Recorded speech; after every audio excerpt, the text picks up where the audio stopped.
So on behalf of the entire ESIP staff, I want to say hello and welcome to the 2025 January Earth Science Information Partners Meeting Highlights webinar. My name is Megan Orlando, and I'm really excited that you're here. We're really excited together to see highlights for many of the events that happened at the meeting and to hear those highlights from many different perspectives. You'll hear from ESIP staff, you'll hear from volunteer leaders, you'll hear from session organizers, community fellows, and more.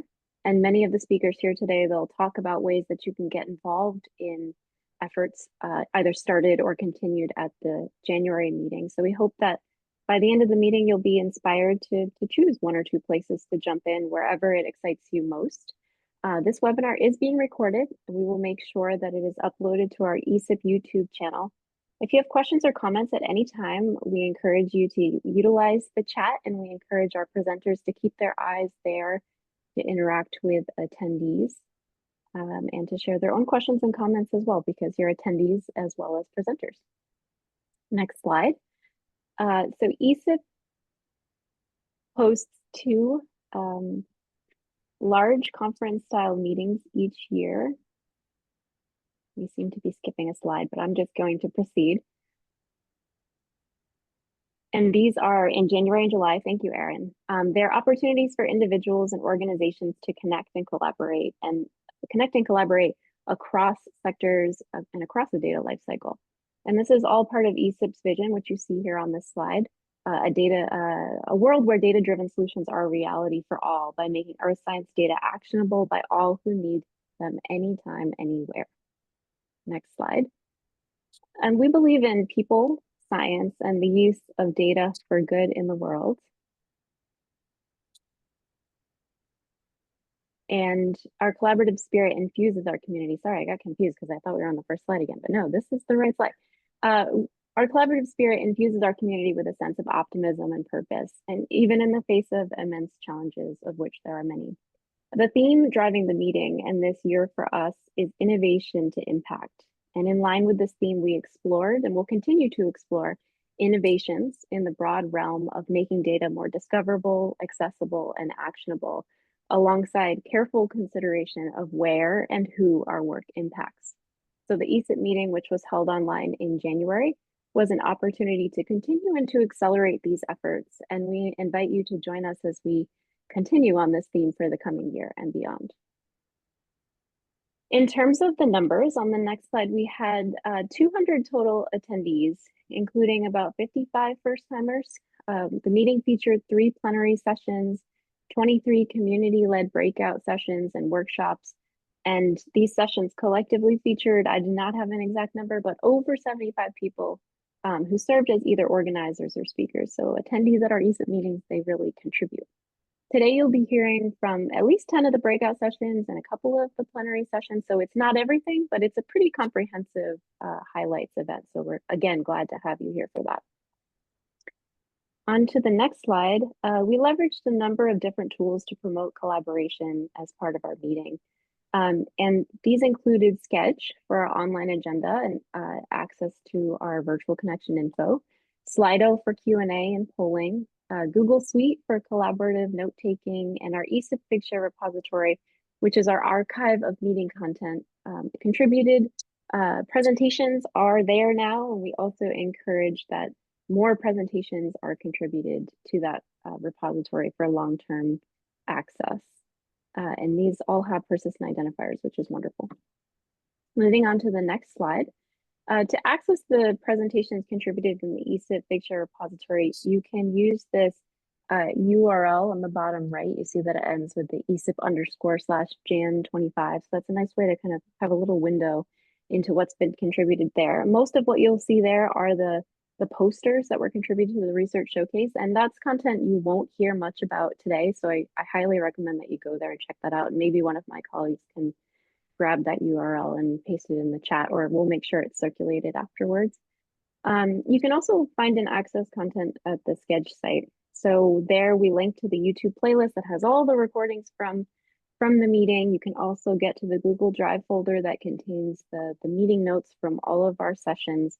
So if you have any questions about how to navigate and find the right one, let us know, but it should be fairly self-explanatory once you are at our Sketch site. Of course, we'll keep linking content as it becomes available to us. And like I said on the last slide, it's not too late to deposit your presentations in Figshare, and definitely reach out if you have questions about how to do that. And moving to the next slide, this is just a screenshot of a very exciting YouTube playlist of all the recordings from the ESIP meeting. So definitely check that out. And moving on, I'm not rushing, but trying to get to the more exciting part, which is hearing from everyone else. So we're going to start with plenary highlights now, and I'm very excited to introduce Susan Shingledecker, ESIP's Executive Director, to talk about the opening plenary. Thank you, Megan. Great overview to start with. Next slide, please. So I'm thrilled to be able to talk to you all about the opening plenary that we had. And so one of the things I see as the beauty and the curse of our work here at ESIP is what I would call very inside baseball, right? Have you ever heard that term?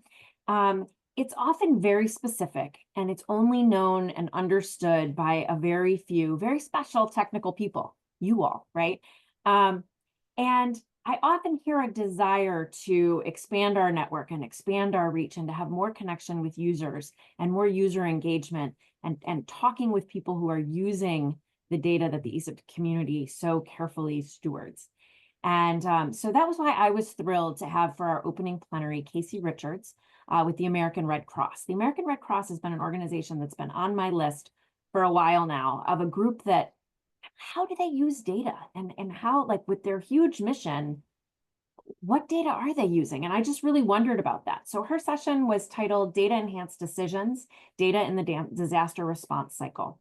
So I felt that she really gave us an on-the-ground perspective, a literally on-the-ground perspective, because she had just flown in from the DC area to the LA area to be a part of the Red Cross's response to the wildfires. So certainly she has that firsthand perspective. One of the first charts that she put up really struck me when thinking about their mission and how they do their work. We all know that there are, natural disasters and these big storm events are increasing in frequency, and they're increasing in cost. But I hadn't really thought about the time between those disasters and the American Red Cross's mission to mobilize mostly volunteers across the country in between all of these events, right? And so that really, it got my head thinking about their need for quick and their need for quick access to data, and their need for really solid data. She introduced the term that I hadn't heard, the environment that they operate in, they call a VUCA environment. It's volatile, it's uncertain, it's complex, and it's ambiguous, right? So that is their environment, and that they're managing an environment of continuous response, and they need efficient decision-making. She talked us through a little bit of their digital transformation and how a lot of their data used to have to be manually moved by people in the middle of the night so that the decision makers could come in the morning and have what they needed, and that they're working on digital transformation. And she showed us a little bit of some of the tools that they use. She talked about something that I think we all know, is that you will never have perfect, right? And in disaster response, in frontline work, in operational decision-making, you will never have perfect, but they're working to get to an 80 to 90% solution. And importantly, their tools have to be in a format that doesn't require a data scientist to understand, right? They need to get it to the operational decision makers. And then towards the end, she talked about, some of the constraints that they face in that digital transformation, and the role of data quality and interoperability, as well as time constraints that they face. There was a great Q&A after that. You guys always come through with great questions. And, my remaining question is, as I follow up, and I thank Casey for reaching out to us, where might we want to go next with this? How might we continue to engage organizations like the American Red Cross, connecting them directly with people at ESIP who work with the data that they so depend on? So I thought it was a great opening plenary. I was really excited to learn a lot about their mission and their work, and hopefully connect them for a longer term relationship with us at ESIP. That's all I have. Thank you very much, Susan. So next, we will discuss the plenary on impactful co-production and feature Douglas Rao. Thanks, Megan. Yeah, I'm really excited to feature the plenary on Thursday, focusing on co-production with Kira Sullivan-Wiley from the Pew Charitable Trust. These days, the news is quite overwhelming. I usually, when I cook, I like to listen to news. These days, I listen to podcasts and recordings from meetings. So I also listened to this recording last week while I was cooking, and one of the statement that caught me was that it's not about doing with, but it's about doing with, not doing for. And so the whole idea of this plenary is really looking at how, as a community, we can find a way to produce useful and useful things that are more likely to be used by the people who need them. And in the plenary, Kira dissected the co-production into different aspects, like why we're doing the co-production, that we need to be explicit and clear about our goals, as well as the scope and the intention, and who are involved in the co-production, that we need to identify those key stakeholders to join the team in the discussion, and what need to be done during the co-production. That is about defining and refining the tasks that are important and necessary. And that is not a one-time thing, and we often need to revisit if there's additional things need to be done, and going back to the scope as an iterative process. And in terms of how to do the co-production, we need to understand both the constraints and the resources we have, and really specifying the roles and responsibility in the process of producing the information that are useful and can be used by the people. And I really like how Kira specifically emphasized effective facilitation in the process of a co-production, and identifying the power dynamics and how the facilitation can play a key role to help the co-production go through smoothly. And I like to conclude with one of the comments that Kira made during the plenary, that co-production is a practice, and grace and accountability are both important. I think that's really important thing that we keep reminding ourselves. Nothing going to be perfect when we first start doing it. We need to keep practicing it, and we may have made mistakes, and so give us some grace, but also keep ourselves accountable to the groups we're working in. Thank you, Douglas. Thank you to Douglas and Susan for summarizing the plenaries. They are so rich and worth watching in detail, but those were great overviews. So next we'll be moving on to the meeting highlights, and these are going to be a series of 2-minute talks. We'll try to keep to strict time because we have so many presenters here today. We hope that you'll see on each slide how you can get involved, that presenters will share more information on how to do that. If you have any questions, please put them in the chat. Questions or comments, we welcome banter there as the highlights are happening, and we ask presenters to please keep their eyes there as well. So without any further introduction, I'd like to welcome Dave Jones. Dave is going to actually present 2 slides. His first will be about how data was used during Hurricane Helene and the devastating Appalachian floods. And then he will move on to operational data science for wildfire resilience. So Dave, please take it away. Oh, thanks, Megan, and hi, everybody. Thanks so much for joining the ESIP summary and meeting highlights here. The first meeting that we had session, we had Gary Thompson, who, if those of you who are at the summer meeting in Asheville remember, he was the from North Carolina Emergency Management, and he's also the director of their geodetic survey. So Gary is all about accuracy in measuring elevations and things like that across all of North Carolina. So we talked about how this North Carolina GIS tool, actually it was a couple of tools that they put together, were used to serve the citizens of North Carolina during Hurricane Helene. You know, the summer meeting was just 2 months before that tragedy. And so they got to put a lot of their tools to use. And so we talked with him, and Gary was really awesome and outright, forthcoming, talking about the work that they've done. They have an excellent data plan in North Carolina to collect LiDAR data. LiDAR imagery, GNSS receivers to validate location. Because when Helene went through Western North Carolina, it actually altered some of the riverbeds, made them wider. And one of the big challenges they had was actually property. How if somebody sees in their property deed that they have a stream in their property and they don't now because of the big floods, that's a big topic of conversation within the state right now. And watermark data collection is really important as well. And they've put together a nice volunteer network of people to collect watermarks and report it through an app that they've put together. So they have mapping tools available for people. One of the big questions was, how are those tools disseminated in communities? You might have it out there, and states and federal agencies put together a lot of sites. How do you tell people about it? Well, when the governor of North Carolina was giving his press conferences after Helene, he constantly drove people to the FIMAN system, which is their flood inundation mapping system. And they have a lot of complex work still to be done. And right now, you have to be a data expert to work with that data pretty much. I mean, they're making it available for download, but what the heck do you do to it? We're hoping that they take that next step to make it available to all people and let them know the value of that data.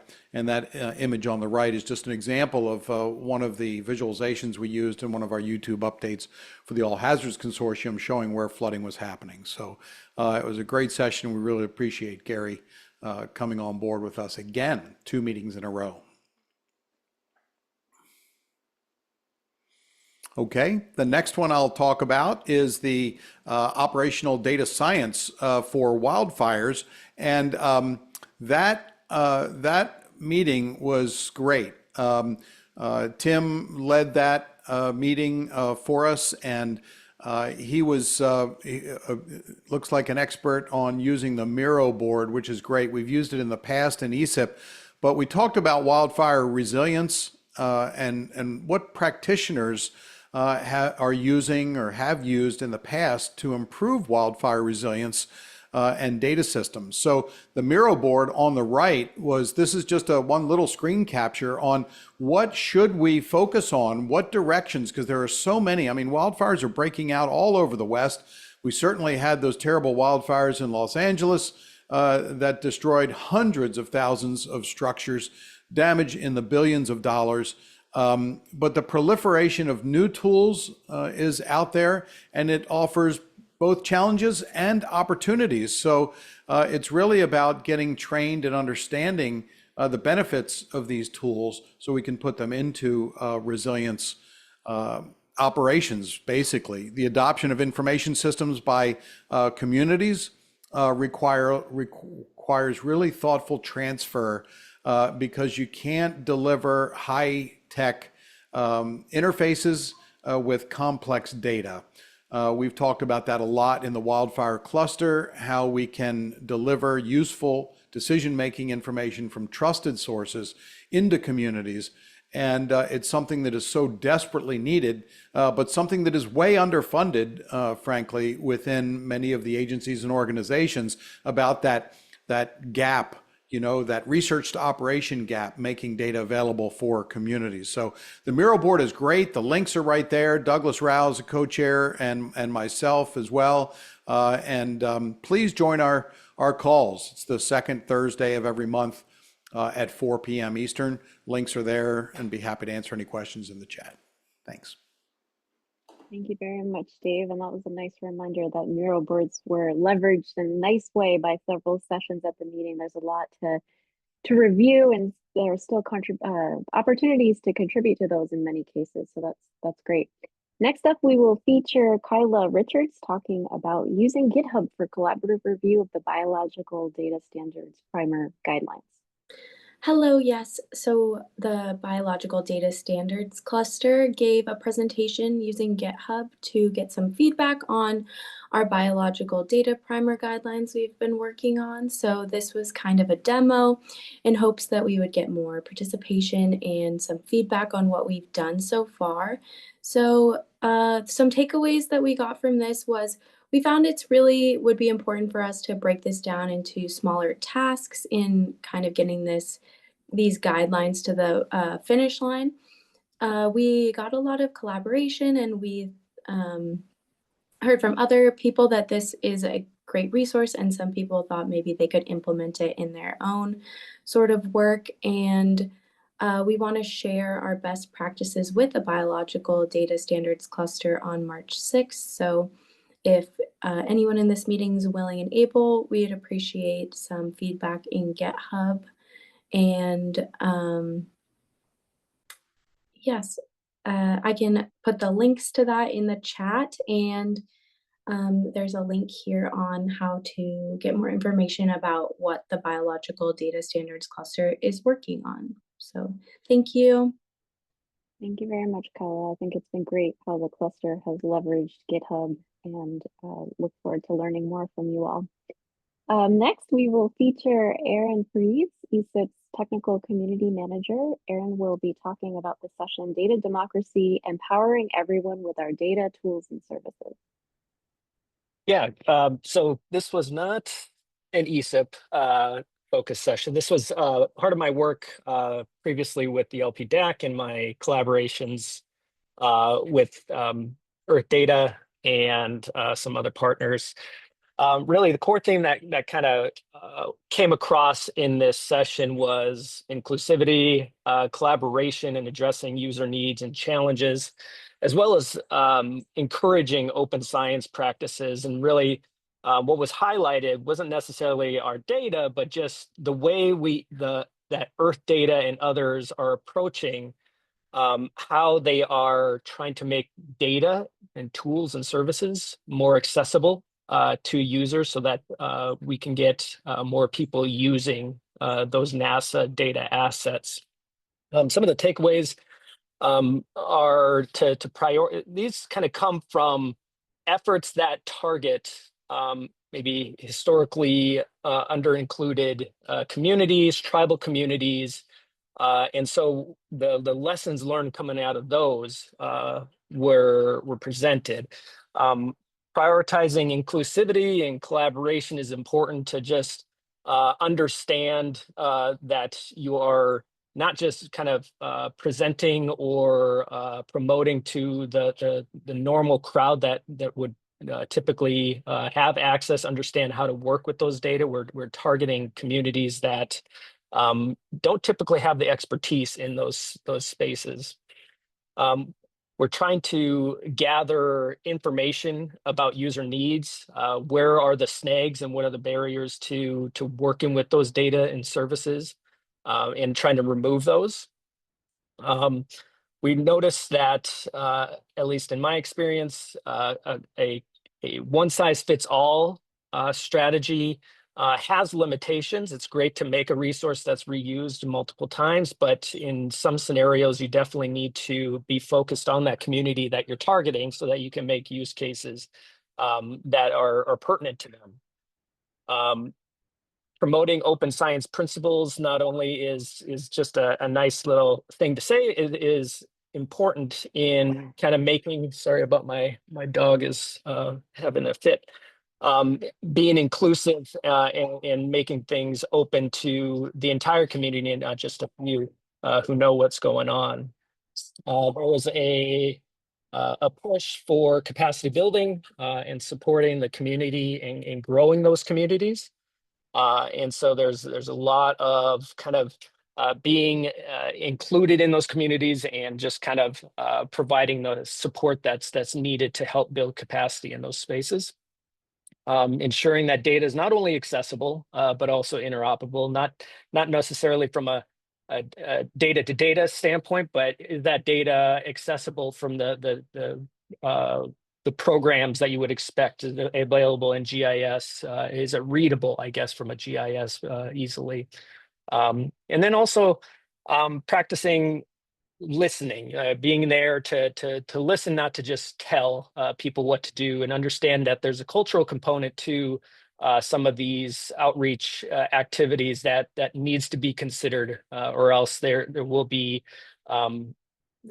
failures, I guess, in those activities. And so That's what's kind of was covered in, there was a part 1 and part 2 to this session. So definitely go out and watch those videos.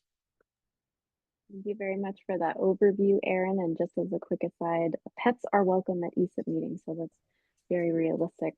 Although we didn't really hear them. Next up, we'll have a double feature with Steve Young. First, Steve will be talking about air quality information, innovations, and impacts. And then next, after that, he will talk about a session on civic science and community building in the information age. Welcome, Steve. All right. Well, thanks, Megan, and thanks to everyone who's joined us today.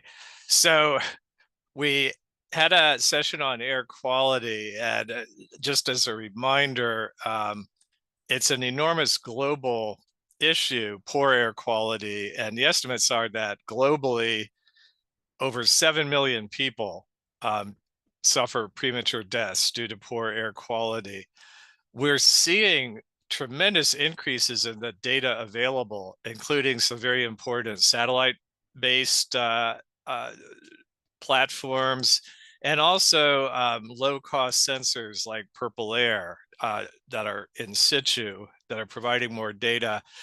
But we're also finding that there are underserved communities that suffer from disproportional impacts. And we did have speakers from one such community in the greater Los Angeles area, and they were quite eloquent about the challenges that they face. They have not had enough data that really help them understand what their local air quality is. But in addition to needing more data, the actionable information issue of, are they going to receive information that they can actually act upon to protect their health? So our one speaker, Magali Sanchez Hall, talked about the challenge of creating greater understanding in her community and building trust. You can provide data and information, but are people going to trust what's being provided? And I just want to highlight the recent Los Angeles wildfires. In addition to the fires themselves, it was yet another reminder of the air quality issues associated with wildfire smoke. So please join us at our cluster meetings for Thursday. A week from today, in fact, we'll be having our cluster meeting. So thank you for that. And moving on to the next one, the civic science, there we go.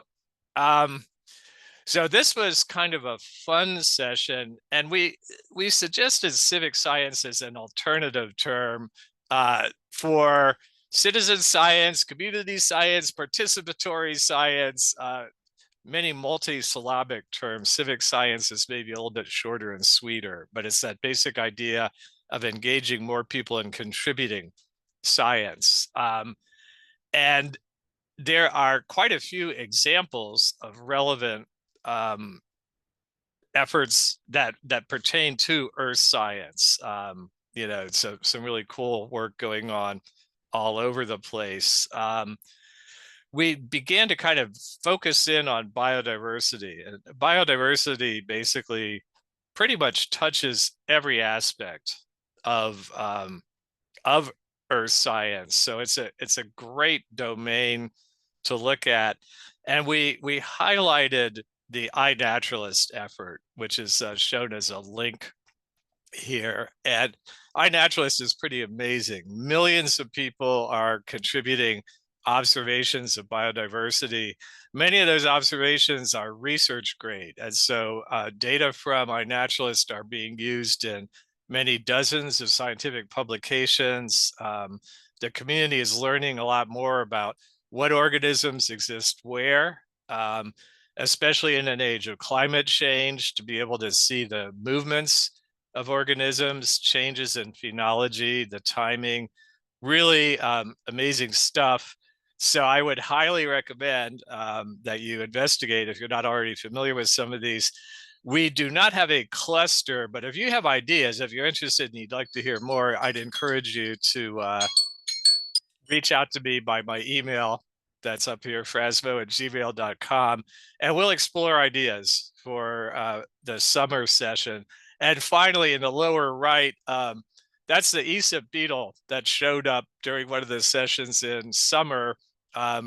Dave Jones called it to my attention as it crawled onto me, and I was able to get a quick ID on what it was thanks to iNaturalist. So that was quite fun. It was Okay. actually IDing you, Steve. Yeah, it was right. Mutual ID. Okay, that's it. Thanks. Thank you very much, Stephen. And this session was a really nice example of an idea that you had, and then you found some other enthusiasts, iNaturalist enthusiasts in the community, and the session kind of took off from there. So just a nice story and an example. It was a lot of fun, and I owe it to you, Megan, for encouraging me to throw it into the hopper as an idea. So thank you for that. I encourage all to throw ideas into the hopper. All right, so as you might have understood from the overviews you heard so far, there are many different formats for ESIP meeting sessions. Some formats, lend themselves to certain topics more than others. And the session you're going to hear about now was a really awesome, very hands-on workshop led by Lindsay Platt and Abner Logan. So let's hear about enhancing reproducible scientific workflows with the R Targets package. Hi, everyone. My name is Lindsay Platt, and I'm an environmental data scientist with Quasi.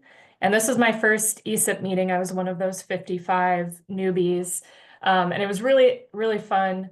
And I was noticing how this session was maybe a little bit different than the others, but I thought it went really well. So excited to share with you what we did. So in this workshop that myself and my colleague Abner Bogan ran, participants learn about data pipelining concepts. So using the R targets package to implement those.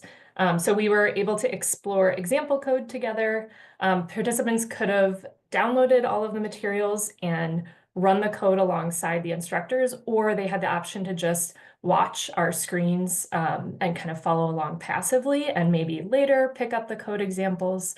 So a couple of different ways to participate.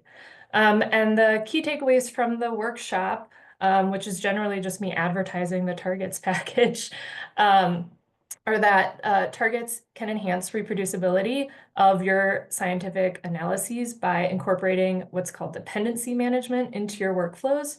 So that's essentially saying that it can detect changes in your code or data and automatically rerun just the steps that are affected by those changes.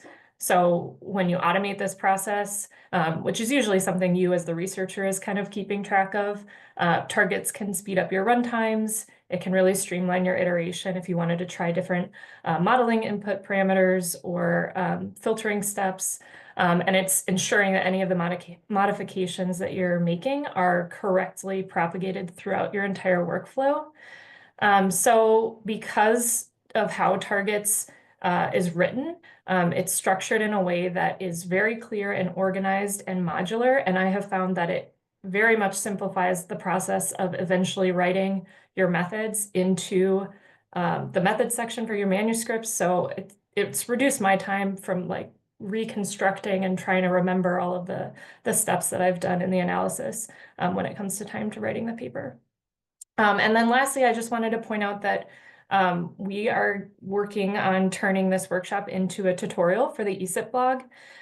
So stay tuned for that. I don't know exactly the timeline for it yet, but we should be able to release something that people can follow along with on the blog.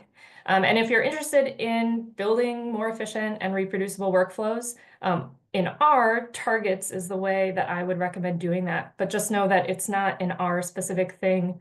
There are options beyond R. There's a language agnostic tool called GNU Make, and then there's something called Snake Make for those who are in the Python universe. And my contact info is there if you are interested in this topic. I will talk to anyone about pipelines. So thanks.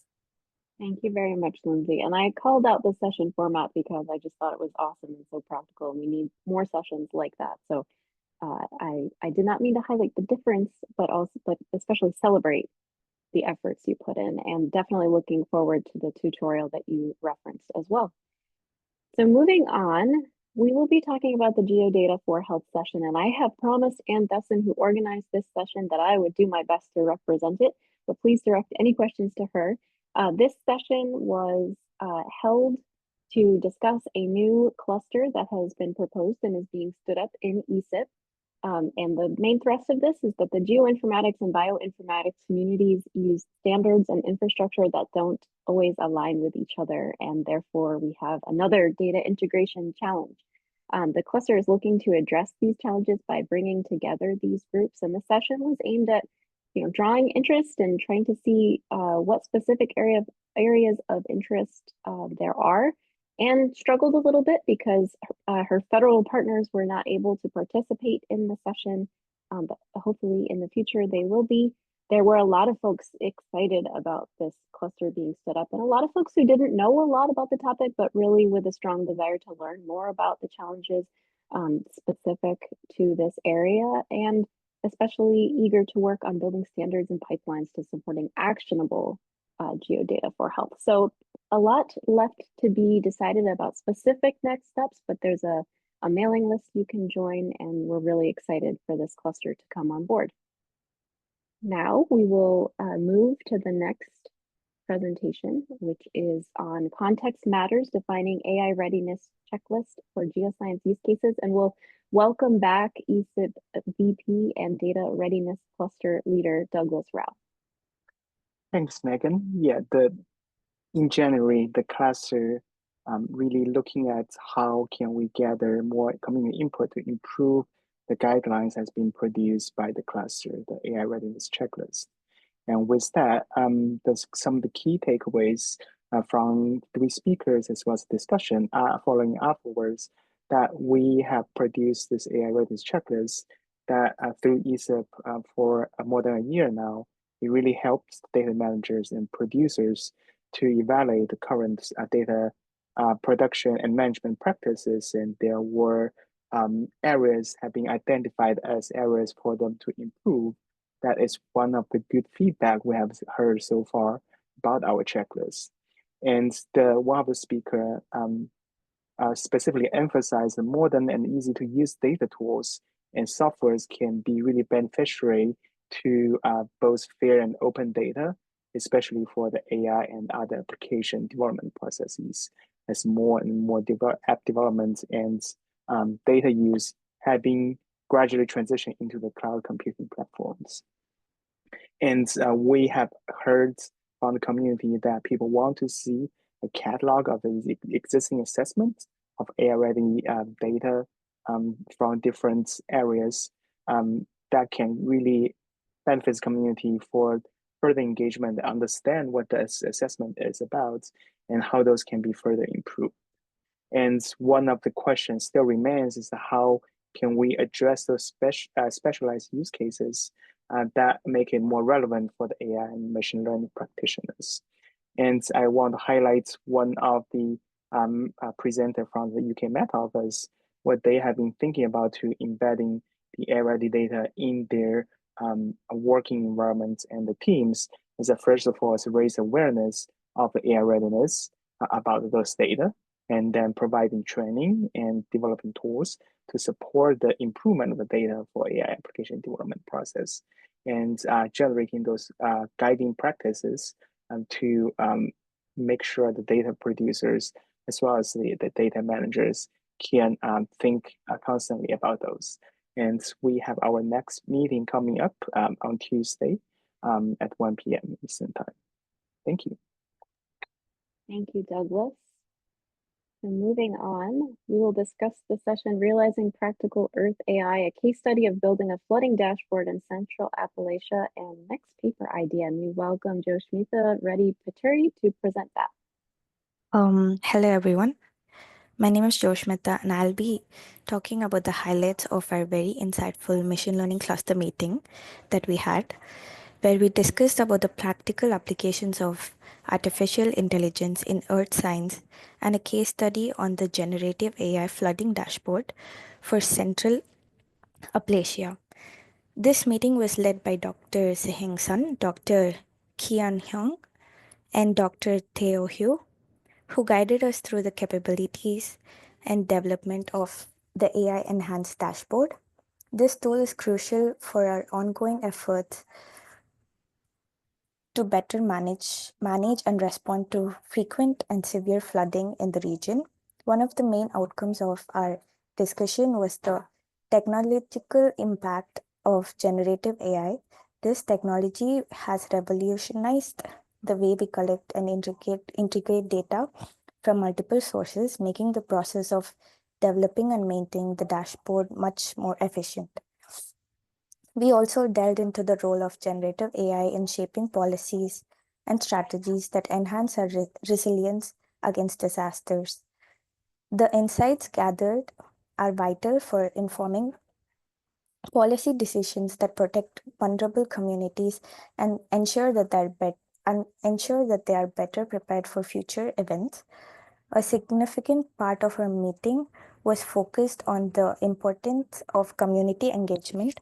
We discussed how integrating feedback from the community is essential in co-developing the dashboard to meet the specific needs effectively. Furthermore, we brainstormed potential topics for our next paper.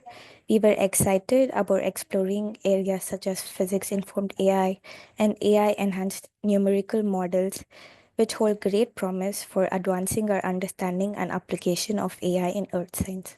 For those who missed the meeting or wish to engage further, please contact Dr. Zehengsen or visit the ESIP website for collaboration opportunities. We are keen on expanding our team and idea to include those who are as passionate about this endeavor as we are. Thank you for your time, and I'm looking forward to continuing this exciting journey with you all. Thank you so much. If you guys have any questions, you can ask me in the chat.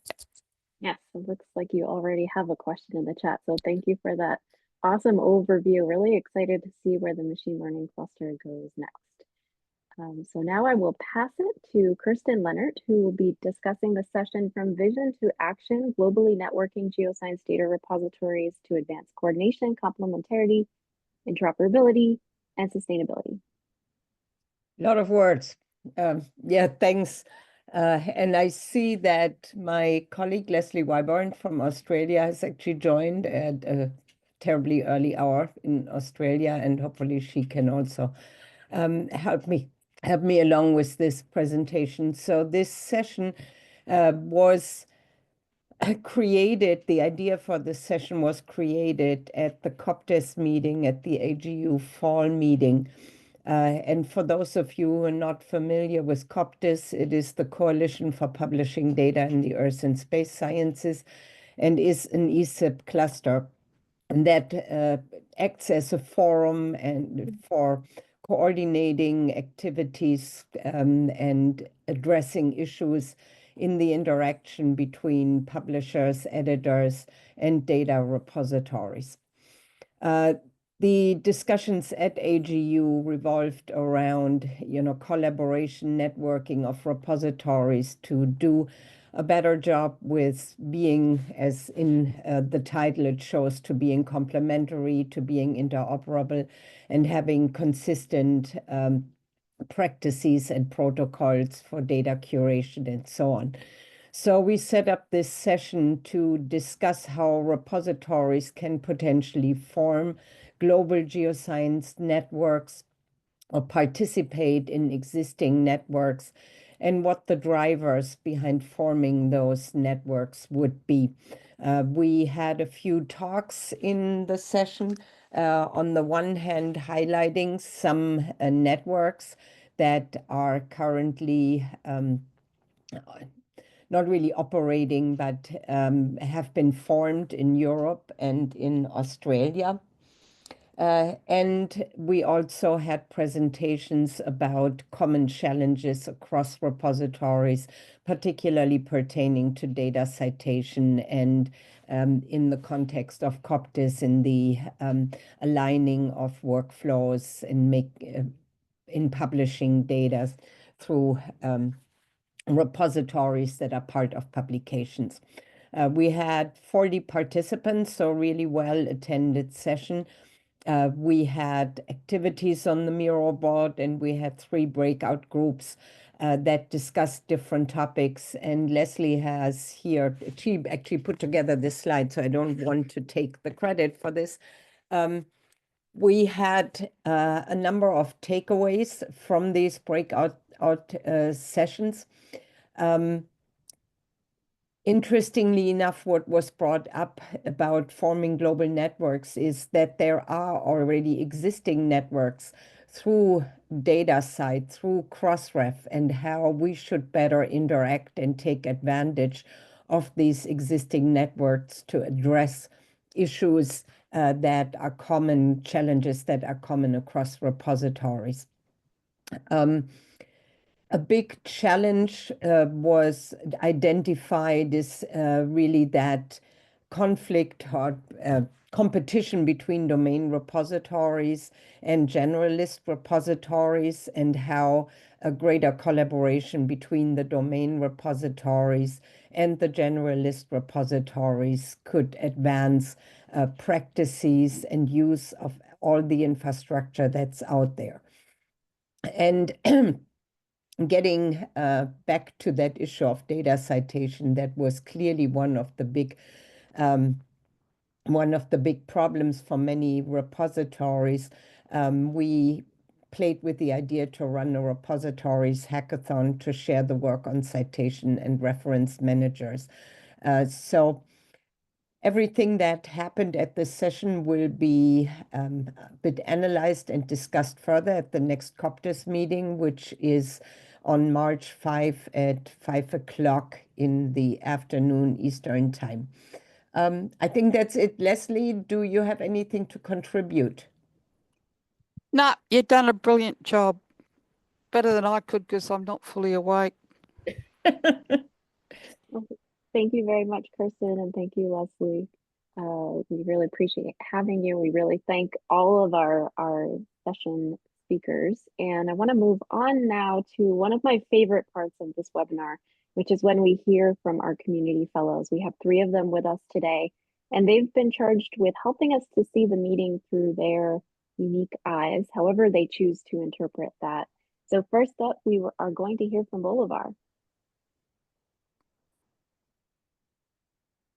Hello, everybody. It's great to be here. It's been a great opportunity being a community fellow and learning a lot about these topics in the past couple of weeks. And the January meeting was a great moment to do that. And one of the things that the Data Stewardship Committee has been working on, or kind of following a mission, is just creating impactful data management plans. And this session, we're focused on just kind of answering, what's working, what's not working, and how do we define what a good DMP is. And the big takeaways are, well, there's various consistent themes of what is being produced, right? Like data sets, manuscripts, and things like that. And certain standards, but from agency to agency, those expectations vary.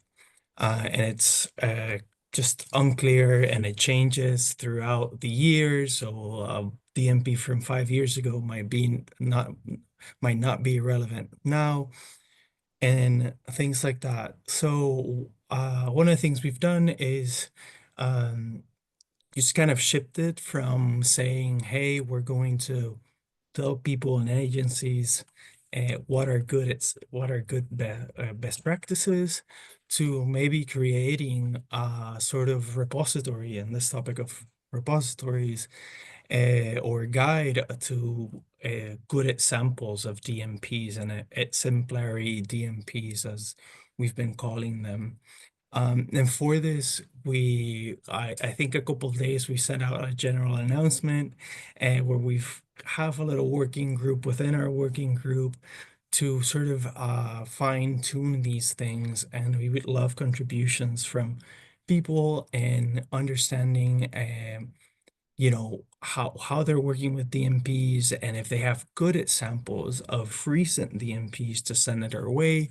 We're kind of using the Biological Data Standards Committee sort of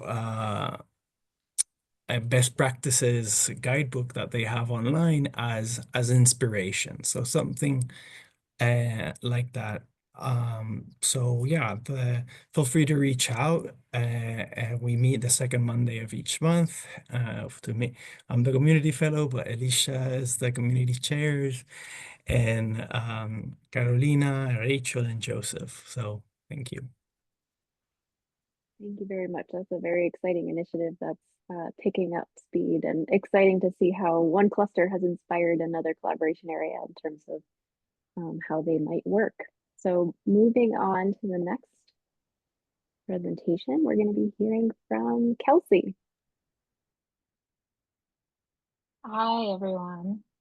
I'm Kelsey Hulsman. I am the Biological Data Standards Cluster Community Fellow, and Megan asked the Community Fellows if we would share a highlight from our own perspective as fellows. So rather than sort of summarizing one particular thing, since Kyla Richards already gave a great summary of what the Biological Data Standards Cluster presented on, I am sort of giving an overarching what struck me about this conference. So as I mentioned, I'm the Biological Data Standards Cluster Community Fellow, and I'm pretty new to the concept of biological data standards, but I'm a terrestrial ecologist by training. So for my dissertation research, I studied successional plant communities, many of which have invasive plants in them, and I used remotely sensed imagery to understand the dynamics and various features of those plant communities. So I'm new to biological data standards, but not biological data. And I've really enjoyed getting to learn about these and also think about how to demystify them for others, which is what we collectively do in that cluster. And if that sounds fun to you, our next meeting is March 6th, when we'll be reviewing what we've been working on together. So anyway, something that's been on my mind, especially as we face two interconnected crises, a climate crisis and a biodiversity crisis, is how to use existing data to transform our understanding and our management of biodiversity. And seeing how ESIP supports that was my invigorating takeaway from the virtual conference.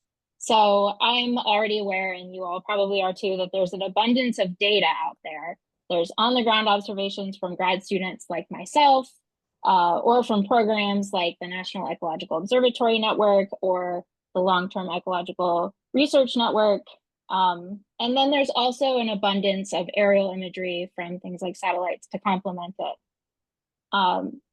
But despite having all of those data available to us, data are often not shared. And even if they are shared, it's really hard to know how to access and use them, which the data democracy sessions talked about. So the context for the data is crucial, and that's a lot of what I do with the Biological Data Standards Cluster. And how to access and use them is also crucial, which, you know, they had the data democracy sessions, both of them discussed that in depth. And although researchers are sometimes protective of their research questions, there are more questions here than I or anyone else can answer alone. And so I think just the vast availability of data and all of the questions that we can answer from these data, I think gives us a really great opportunity to think about how we move forward as ESIP. And the last thing that I'll point out is that Kira Sullivan-Wiley's plenary on impactful co-production gave us a really nice framework to think about how to tackle these crises collectively and creatively through ESIP. So I included that little diagram on my slide. I did not present about that. That's from Kira Sullivan-Wiley's plenary talk. But yeah, I found the entire conference as a whole to be very invigorating and inspiring. So thanks, and I hope that recap invigorates and inspires you too. Thank you very much, Kelsey. It's awesome to hear what your highlights were. It's amazing that you got so much out of your first ESIP meeting. We can't wait to hear what you find at the July meeting. So last but very much not least, we will hear from Jail on his thoughts on the meeting. Thanks, Megan. Hi, everyone. My name is Jill O. I'm a PhD student in civil engineering at UT Austin and a community fellow for the disaster cluster. This January was my first time attending an ESIP meeting as well. I had a chance to participate in multiple sessions, not just supporting my own disaster cluster, but also supporting other sessions with ESIP staff and other community fellows, and also engaging as an audience. One of the impressive parts for me was seeing how separate initiatives can be interconnected with each other and how each session offered different dots that I could connect. As a researcher, developing a flood warning system, I need three key components: effective data processing, actionable insights from that data, and ensuring the system serves the entire community. And the sessions I attended directly connected to each of these points. From data-related sessions, I learned about new data processing tools and approaches. And I also was able to look into how this kind of data can be translated into decision-making and real-world actions. And lastly, I was able to think about how this kind of data can better serve the entire community. So while I connected these dots through the lens of disaster response or natural hazard, I'm sure everyone found their own unique connections. And I believe this ability to find connections between different areas is what makes the ESIP meeting so valuable. So with that, I look forward to seeing you all in person at the next meeting in July. Thank you. Thank you very much, Jill. That was a wonderful slide to finish on. So moving to our next slide, I just want to say that was quite a tour of sessions. We hope that you learned a lot and you're excited to jump in some places. Moving to the next slide, very quickly, I want to say thank you to everyone who contributed today. And we want to remind you, many of you know these things, but some of you may not, and there might be other folks watching the recording who would benefit from knowing that there are numerous ways that you can jump in and get involved in ESIP. And some of those ways are throughout the entire year, not just at our two meetings. You're welcome to join one of the existing collaborations. There's no need to RSVP. You can check out our community calendar on our website. Hop in anywhere you'd like to, and we'd love to hear what you're passionate about and what drives you. You can also consider applying for ESIP Lab support, which is more than just small grant funding. It's support for exposing and building collaborations around projects. You can also encourage your organization to become an ESIP partner if that is relevant to you. Also, you just heard from 3 of our 10 phenomenal ESIP community fellows. It's an amazing program that we hope you'll point folks to if you know of great applicants. We also have right now the Raskin Scholarship as an available opportunity. There's a stipend and the opportunity to come to the July meeting and present to the entire ESIP community. So that's a really bright, shining spot in ESIP we hope you'll help us talk about. Thousands of individuals have contributed to ESIP over the last 25 plus years in many and different ways. And we invite you to come and contribute in the way that is most productive for you. Finally, we want to remind you that you are invited to join us in July in person or virtually at the ESIP July meeting, which will be in person in Seattle. We're super excited. We're setting up the plans for that right now, very much in the planning phases. We'll release the call for sessions very soon. It will creep up on us very quickly, just as it always does. So keep an eye out for that. And finally, the last finally, I will say, if you're not already subscribed on the last slide, we highly encourage you to join the ESIP update mailing list to get just one ESIP email a week summarizing what's going on. And we also encourage those of you on this call, if you have news for that, let us know. We want to keep our community informed and help them to make connections. So finally, that brings our webinar to a close. Thanks again to our speakers and our attendees. And as a reminder, we'll make this available on the ESIP YouTube channel very shortly.